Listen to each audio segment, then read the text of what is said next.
Greetings from the command. Much is said, in environments more integrated with the reality of our existence, about our behavior amid conflicting situations and the clash of different ideas.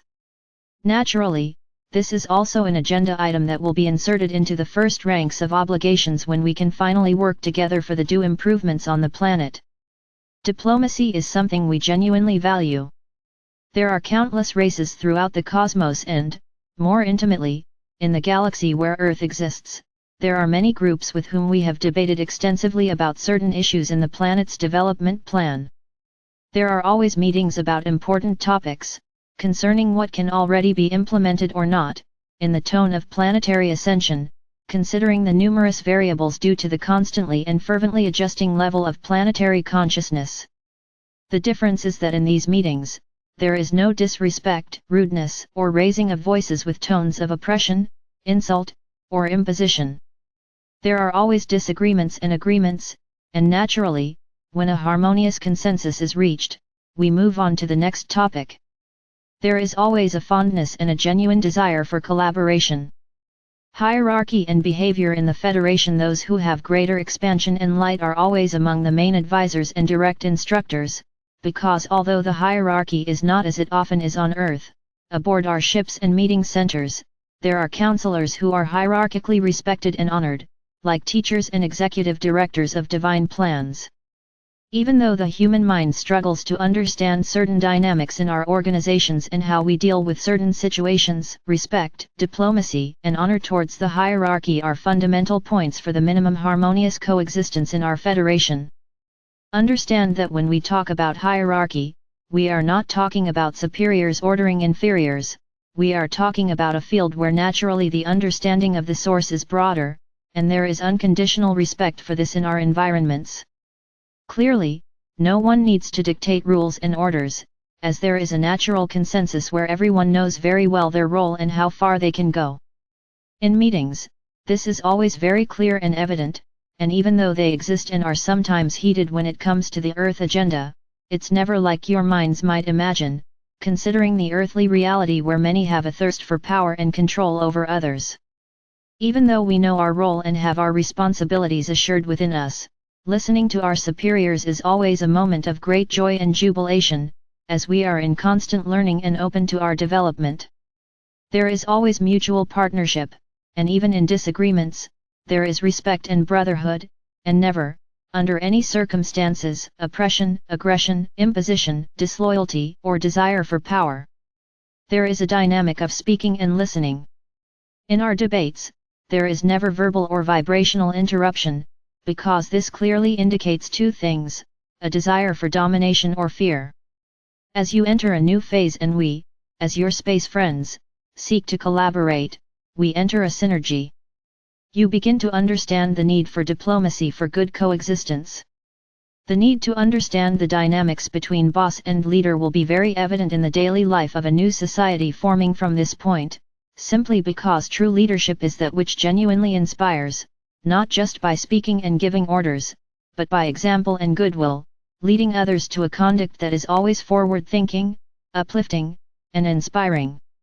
If you want to know about good leadership, notice if it guides you to be better people on all possible levels or just uses you to meet their more personal needs, often through machinery generating paper money. A real leader has developed deep empathy when they never oppress but set an edifying example and conduct based on moral and spiritual values. Therefore, in the emerging new society, boss will only exist in the Akashic records of planetary history, replaced by transformative leaders. Challenges and the need for change. This topic is something that will still make many roll their eyes because messing with patterns and values rooted in a need for power to be is challenging. As we have announced, our arrival will not only bring joy to those who know our real intentions but will shake the structures of beliefs and understanding of things, because we are not coming first for a party, we are coming first to help organize the house for it.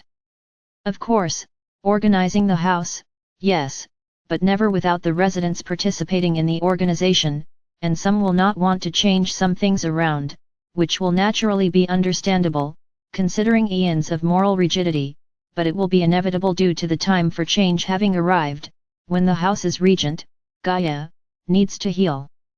We hope that our presence and the opening of our books of conduct will facilitate the understanding of what you really have as tasks on the planet, as well as expand your comprehension of love, of true cosmic and fraternal love, when you can finally, again, associate with the Federation, possessing internally true ethics, diplomacy, and brotherhood, thus ensuring your certification to travel the universe with us, assisting civilizations in development.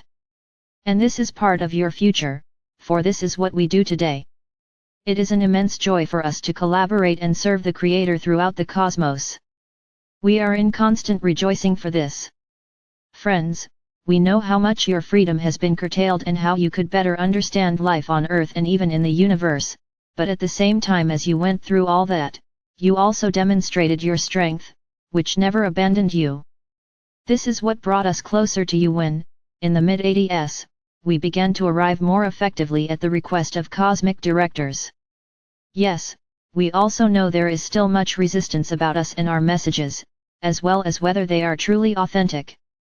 Friends, these messages state truths that have often been denied to you by many and other sources. And they stir you because your souls recognize them as truthful.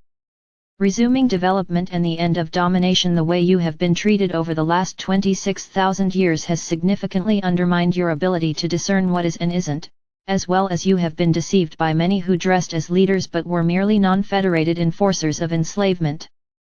The time of freedom echoes in the bells of discernment, and you are now taking back the lead in your own development, when those who imprisoned you are in retreat upon realizing their time of domination has ended.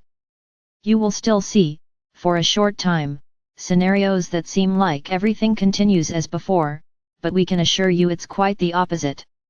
The more chaos and threats you perceive now, the more you will know they are just the howls of old wolves trying to regroup the pack, even the herd, to stay in the lead, but the helm is already under our jurisdiction, and there's nothing that can be done to take back the reins. This is an official message from the Ashtar Command through Neva, our base in South America. Listen to the voice of the Ashtar Command at this moment, conveying the truth that has been denied to you for many eras. As time passes and we deliver more of our messages, more allies join us on the surface and share our reports, aiming to expand the communication network, echoing the call across all of Earth for our other sources to awaken. We now call upon our sources worldwide and the retransmitters of our messages to spread them in your languages. Translate, verbalize, and share them, make them reach the continents where we have many of ours in their physical avatars. This is an official message now transmitted to our representatives on Earth. Each one of you becomes an ambassador of the Federation when, within the fraternal principles, you understand the unity of creation and are magnetically grouped in the same field of understanding, thus, in a snowball effect, dragging others of the same understanding line to the contiguous zone. As the wave and frequency of our approach become perceptible, many at the forefront of global powers are preparing to leave their positions voluntarily or forcibly, as the generation of new and real leadership is already present.